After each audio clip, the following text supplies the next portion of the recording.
I'm here outside the crime scene in Salina of a shooting last night. I'll have more details in just a moment. And I'll tell you more about the police presence outside of Upstate University Hospital last night. And Donald Trump on trial. The former president turned criminal defendant in Manhattan for day one of his historic case. I'm Luke Radel. News Live at 6 starts right now. This is CitrusTV News Live at 6, your campus news leader. A dark day in Syracuse as the community mourns the death of an SPD officer and an Onondaga County deputy. Good evening, I'm Maddie Stelk. And I'm Bradley Hoppenstein. We now know the names of those officers that were killed in a shootout late last night in Salina: Michael Jensen and Michael Husak. We have team coverage tonight. Our Tyler O'Donnell is live at Upstate Hospital. But first, let's go to our Harrison Calder, who is at the scene of the shooting. Harrison, what's the latest in Salina? Good evening, guys. I'm here outside the crime scene in Salina of a shooting that happened last night. Around 7 p.m., a suspicious car was tracked down by a deputy and an officer, and they were looking to pull that car over. The car did end up speeding off, but the officers were able to get the license plate of the vehicle. So once they did track it down, it led them to this house here on Darien Drive, and that's where these officers noticed weapons located in the vehicle. As they were looking in the car, they could hear what was described by Chief Joseph Cecile of the Syracuse Police Department as something manipulating a firearm from inside the residence. The officer down call went out at about 8:51 p.m., where police came to the scene finding the deaths of 3: the officer, the deputy, and the suspect. That suspect was identified as 33-year-old Christopher Murphy. Murphy was using cocaine with a friend at the time of the police arrival and advised his friend to leave before using a Colt AR-15. Murphy was arrested with a DWI charge back in 2014. The neighbors of the house were also in total shock from the incident. One neighbor said, quote, "We've heard gunshots. It sounded like a semi-automatic. I've got 2 little ones in the house, so we were just getting them ready for bed. So we went down and took them to the basement. I figured that's the best protection." One witness on the scene said they saw and heard about 20 gunshots being fired and called 911 immediately. They were able to look around and they were able to get out of there as soon as possible. For the policemen themselves, well, the one officer was a part of the Syracuse Police Department for about 3 years, while the deputy was there for a decent period of time. Tyler, I believe you have more on the officers themselves, so I'm going to throw it over to you. Thank you, Bradley and Maddie. Tragedy really is the only way to describe what happened at Salina last night. 2 officers were rushed to Upstate University Hospital around 10:45 p.m. When they arrived, they were labeled as critical condition. Law enforcement from all around Central New York gathered outside the hospital, showed their solidarity with each other and the then injured officers. Later that night, authorities announced that the 2 officers had died of their wounds. More than 100 first responders were there, they standing shoulder to shoulder with each other, watching wordlessly as the fallen officers were transferred to a medical examiner's office for an autopsy. The officers now have been identified as Lieutenant Michael Jensen and Lieutenant Michael Husak. The Syracuse Police Union President Joe Morin spoke in a press conference today about his thoughts regarding the incidents. An evil demon took him away from us and his family. There is not a dry eye over at the public safety building today.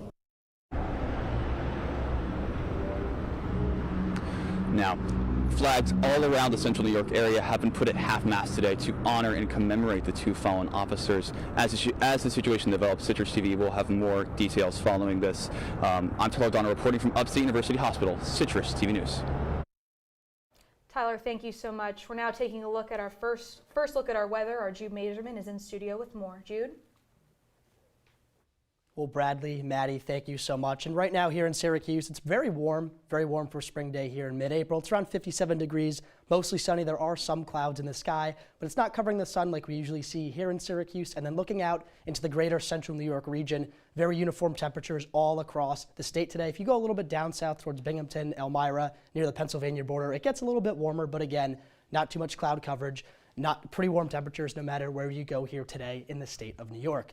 And then looking ahead into tonight, temperature's going to drop down just a little bit. There's going to be some more clouds that are in the sky tonight, but Besides that, it's going to be really, really warm, again, for a day here in mid-April. The wind's going to calm down just a little bit, so that temperature at 51 is going to feel around like it's in the high 40s or low 50s. So again, very warm today here for spring in central New York, and it's going to be the same all across the region. Back to you guys. Jude, thank you. Now to the latest on campus. The Fall College of Sport and Human Dynamics will now be known as just the College of Sport. The school will be the first of its kind to focus exclusively on sport-related studies. Provost Gretchen Ritter says this will make the university a leading institution for sport and education research. Students are invited to a town hall meeting in a few weeks to give their input or ask any questions. And a traffic alert for your commute this week. Beginning today, I-81 will be reduced to just 2 lanes of traffic in each direction.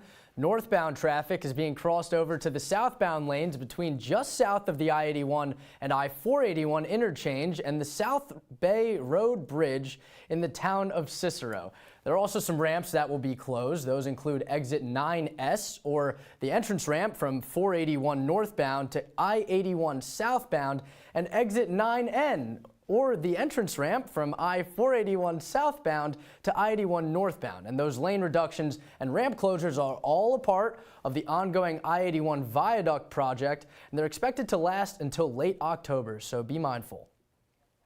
And district officials saying that for the first time in nearly 15 years, the Jamesville DeWitt School District is proposing to lay off some teachers and other staff to fill a budget gap. The district is facing a $3.1 million budget gap in the next school year. Some of the causes of the gap include declining enrollment, less state aid than expected, and other inflationary increases. Superintendent Peter Smith said that the budget will not affect educational programs. JD officials also proposed that they cut about $2 million in supplies and materials. The school board is expected to vote on the budget at its meeting this Wednesday at 6 p.m. A public hearing on the budget is also set for 7 p.m. on May 13th. And when we return, world leaders are urging Israel not to respond after Iran's unprecedented attack. What Israeli officials are saying tonight. Plus, the breaking news out of New York City: no jurors selected on day 1 of this historic Donald Trump trial. An SU law professor breaks down Trump's day in court right after this.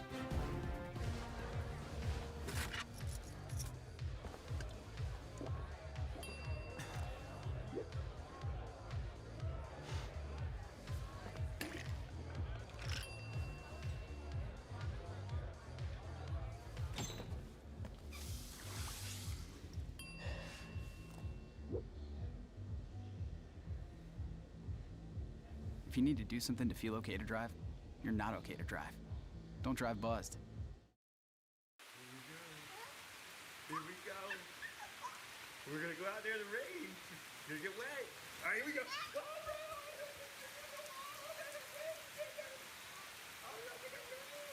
Okay, quick.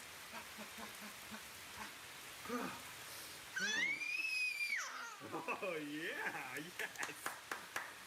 So much fun. Mwah. We're getting so wet.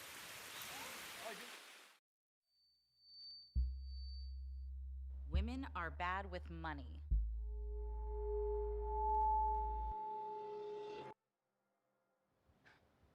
It's what the world's been saying for centuries. But now, we've got something to say. Save it. Save the old-fashioned advice, the empty excuses. It's all worthless, unlike us. To our fellow females, it is time to save ourselves by saving our money. Contributing to our futures, investing in our independence. Until we're no longer 80% more likely than men to live in poverty in retirement. So again, we say to that, save it. The falsehoods, the feelings of fault, then the funds. Learn how to save for your retirement at wesaysaveit.org. If you see news happening on campus, in Syracuse, or across the nation, call the CitrusTV newsroom, 315-443-1177, or tweet at CitrusTV News, your campus news leader. Welcome back to News Live at 6. Israel is weighing how it will respond to Iran's unprecedented attacks over the weekend as world leaders urge the country to stand down. The country has said it will respond, but has not given any information on how or when. The White House is also now under pressure after shooting down the majority of those airstrikes. President Biden with just one word for Iran over the weekend: don't. CitrusTV will continue to bring all the latest on the Middle East. You can tune into Talking Points tonight at 7:30. And breaking news just in the past hour, court is adjourned in day one of former President Donald Trump's criminal trial. Our political reporter Luke Radel has been following the events out of Manhattan for us. Luke, why was Trump in court today? Maddie and Bradley, Donald Trump is charged with falsifying business records to cover up alleged affairs. The case of Manhattan District Attorney Alvin Bragg is the first of 4 against the former president to go to trial. Moments ago, Judge Juan Merchan ended the first day of the trial with no juror selected. Earlier today, I spoke to Rick Trunfio, an adjunct professor at the law school and the Maxwell School here at Syracuse, about the unique set of challenges presented for selecting a jury when Trump's on trial.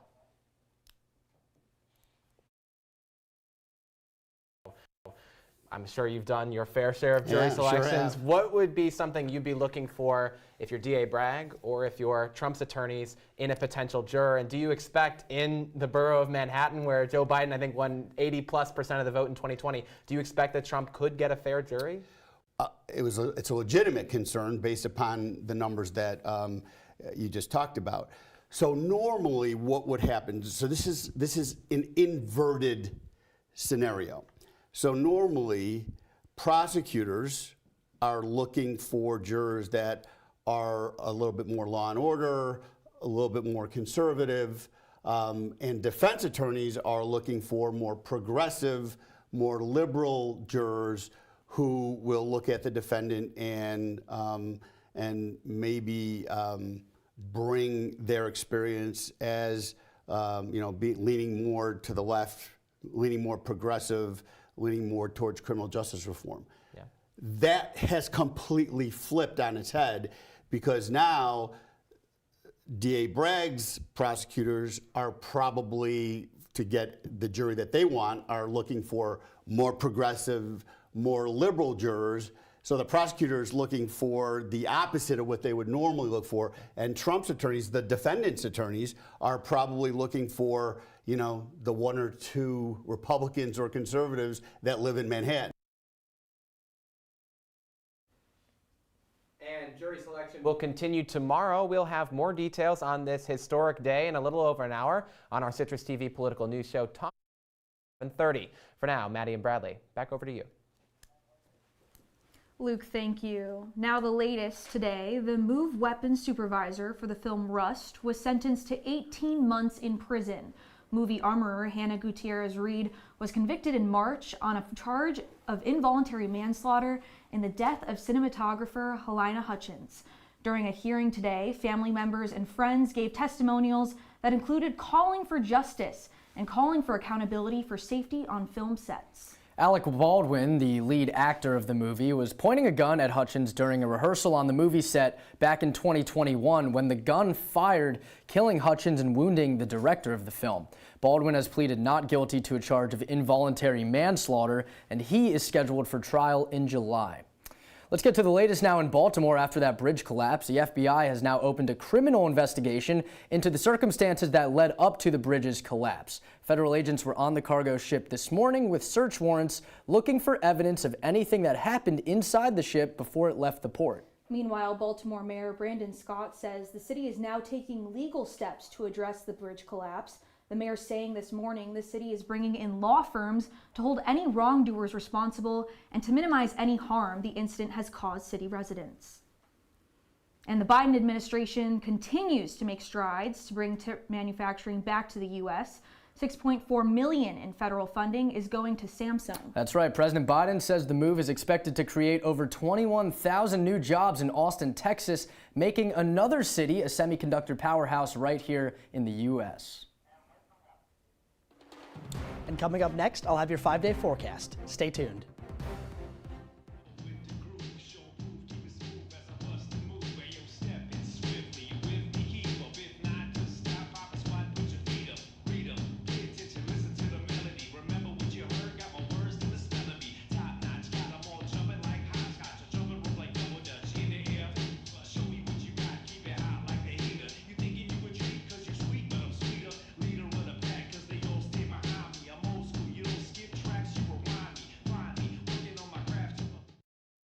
I don't think that many kids in my son's school even do it. He makes fun of his friend who vapes. He would never try it. She's into soccer. She's on the honor roll. She's just not the type. No way. No way. No way. No way, my kid would never vape. Get your head out of the cloud. Today, nearly 8,000 kids will start vaping, maybe even yours. Learn about the dangers at talkaboutvaping.org.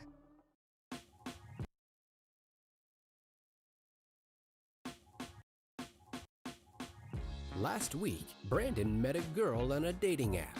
One day after work, he finally found the courage to ask her out. No answer. He started to panic. Was he being too pushy? Maybe it was too... Hey, sorry I didn't respond. I was driving. I would love to go on a date. How does tonight sound? Brandon tried to play it cool, but inside he knew. A girl so smart, so responsible. She must be a keeper. From the CitrusTV Weather Center, this is SU's most accurate weather forecast. We're looking ahead into later this week. The temperatures are going to be pretty good for the most part. Looking ahead to tomorrow on Tuesday, it's going to be better than it was today. Clear skies, 62 and sunny. However, the rest of the week, it's going to be pretty rainy. Wednesday and Thursday and Friday, all going to be rainy. But again, on Saturday, it's going to be pretty sunny. But the temperature's going to be a little bit lower with some cloud coverage. And then also, something to keep in mind as well, I'm at this risk too where I go outside and my nose and my throat gets all stuffy. The pollen's going to be pretty high for the rest of the week, but again, it shouldn't be that much of a concern. Just make sure to be careful if you are someone who's pretty prone to allergies. And then looking ahead to the temperatures later on into tonight and into tomorrow morning, they're going to drop off just a little bit, but really they're not going to be that cold at all. It's going to be 52 degrees at 8 o'clock, drop it down to 45 and around 43 early into the next morning. And then it's going to jump back up to 45 degrees at 8 a.m. And it's going to get higher and higher and higher as we move into Tuesday. So guys, back to you. Jude, thank you. Now, tax day is here, and if you haven't filed yet, you're not alone. If you still owe income tax for last year, the good news is you still have options before you're penalized. Yeah, officials say to send a payment of what you think you owe, and taking a look at last year's returns can actually help with the accuracy of this year's. And for those late filers who are due a refund, there are no penalties for missing the deadline and possibly actually some benefits such as interest. Let's take things back to campus now. Let's take a look at an event on campus. The Center for International Services hosted its 4th edition of the International Festival yesterday. It showcased 12 different student groups highlighting their cultures through food, performances, and more. Our reporter Isabella Galan is here in studio to tell us why this festival was so important to the Syracuse community. Bella, good evening. Thanks, guys. Although the semester is beginning to come to a close, Syracuse University continues to find ways to celebrate diversity on campus. Nearly 20% of the student body here at SU are international students, and this festival gave those students an opportunity to share important aspects of their culture with us and the whole student community. This year, the Center for International Services held their 4th edition International Festival. This showcase of cultural traditions and talents focused on celebrating the diverse cultures of the Syracuse University student body. Well, Syracuse University is a very international university. We are number 40 in the United States in the number of international students, meaning we have over 4,000 international students from more than 120 countries. The festival is an opportunity to showcase that diversity that we have on campus and to give student leaders the opportunity to plan and organize an event like this. Numerous student organizations participated in the festival by creating food samples, performances, and decorative booths to showcase their unique cultures to the school community. I mean, I think Syracuse in itself, definitely, like within the student body, there are a lot of different cultures, like big and small, like and some that aren't as represented as much on campus. So I do think it's important to, have something where we can all come together and celebrate one another's cultures. While SU continues to host events to celebrate diversity on campus, some believe that there is still more that the university can do. There's always more that can be done, but I think we're making a concerted effort. Different offices on campus, Multicultural Affairs, Diversity Inclusion Office, the Center for International Services. We're doing as the best, but we can always do better. This is Isabella Galan reporting for CitrusTV News. 12 organizations participated in the event, including the African Student Union, the Chinese Union, and the Mexican Student Association. If you are interested in learning more about these groups or more ways to get involved, visit the Center of International Services. Maddie and Bradley, back to you. Bella, thank you. And today marks the running of the 2024 Boston Marathon. Bradley, over 30,000 people competed in this. It's amazing.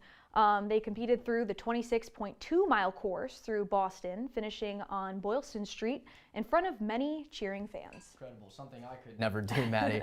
The women's winner, Helen Obiri from Kenya, is the first back-to-back winner since 2005.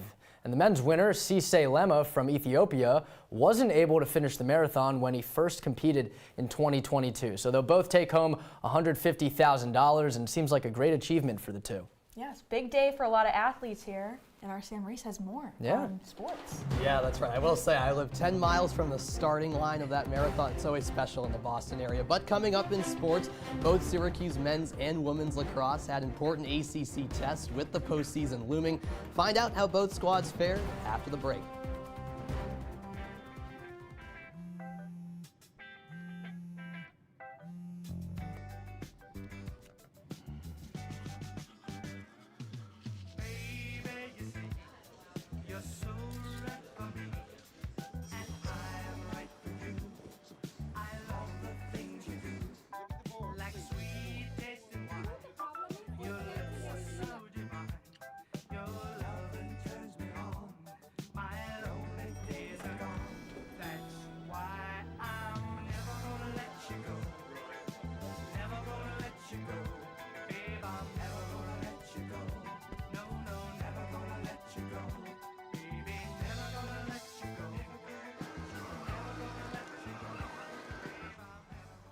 Here you go. Thank you. Thank you.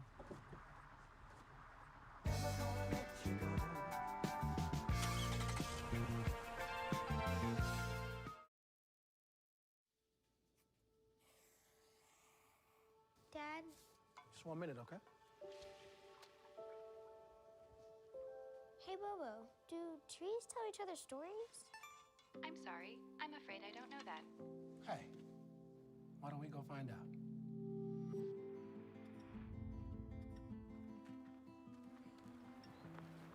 Listen.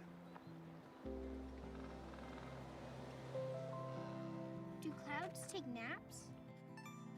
I couldn't tell you.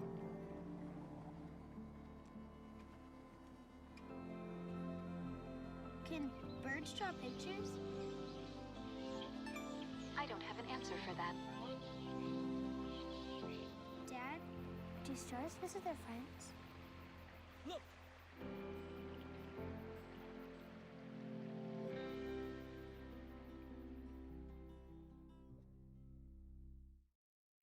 And now, your Citrus TV Sports Report. Syracuse women's lacrosse had a chance to remain undefeated in conference play with a trip to Clemson, while the men's team looked to snap a 2-game losing skid with a visit to North Carolina. Welcome into sports. I'm Sam Reis. We start off in Clemson because that's where Syracuse women's lacrosse traveled this weekend for the first time ever. This is just the second season the Tigers have been a program, and this game played out that way. The Orange scored 6 first-quarter goals and never looked back in a comfortable 15-6 victory. The win is SU's 9th in a row, and the Orange are now a perfect 8-0 in ACC play. Boston College also lost to Virginia on Saturday, meaning Syracuse has clinched its first ACC outright regular season title ever. The Orange faced the Eagles in their final regular season game on Thursday.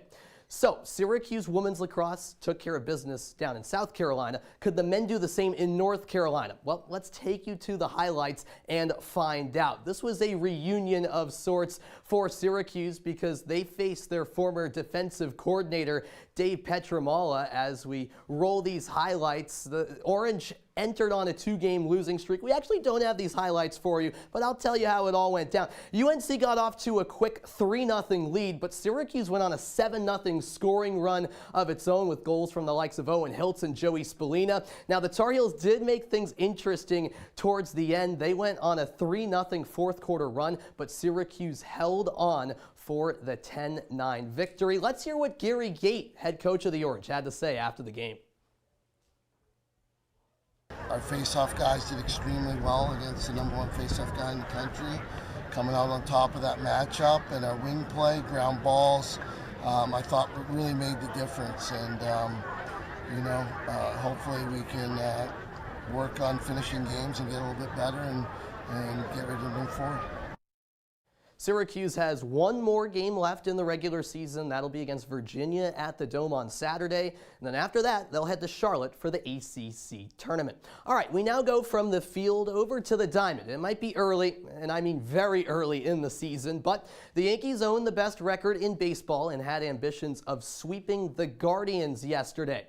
In the end, Cleveland rallied in the 10th inning to stun New York and shut down that possibility. The Yankees actually led this game by 2 heading into the bottom of the frame and extras, but an Andres Jimenez sac fly secured a comeback victory for the Guardians. The Yankees look to bounce back tonight as they head north to begin a 3-game set with the Toronto Blue Jays.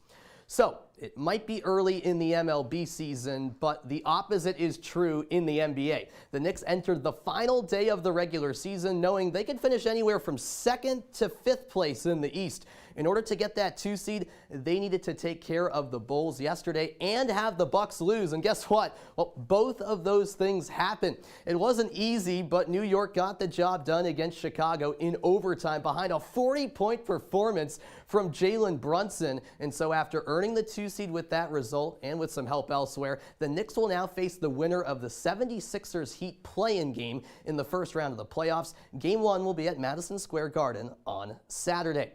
And finally, this past weekend was, of course, Masters weekend. Scottie Scheffler entered yesterday's final round with a 1-shot lead and ended up running away from the rest of the leaderboard on the second 9 to win his 2nd green jacket in 3 years.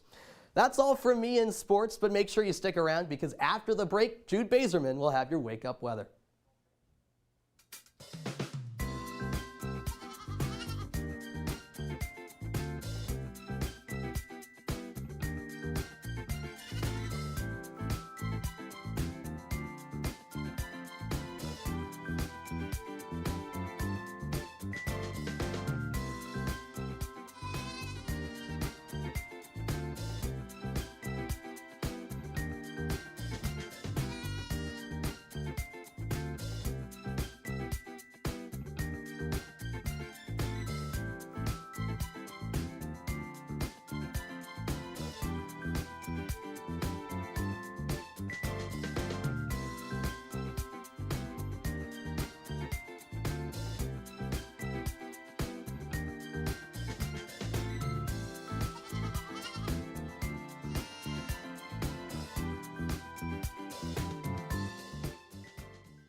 Looking ahead to your wake-up weather, it's not showed up on the screen, but I could tell you exactly what it's going to be. It's going to be in the high 40s again, kind of similar to what it's going to be later tonight.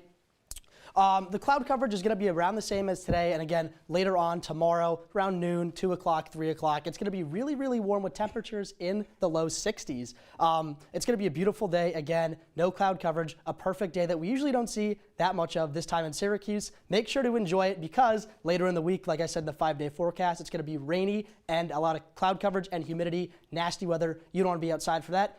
Make sure to get outside the rest of this evening as well as tomorrow. Maddie, Bradley, back to you. So some sun, but make sure to still have a light jacket. Thank you, Jude. That's Citrus TV News Live at 6 for this evening. Don't forget you can follow us on social media or get all the latest at our website, citrustv.com. Now from all of us here at Citrus TV News, I'm Maddie Stelk. And I'm Bradley Hoppenstein. Have a great night.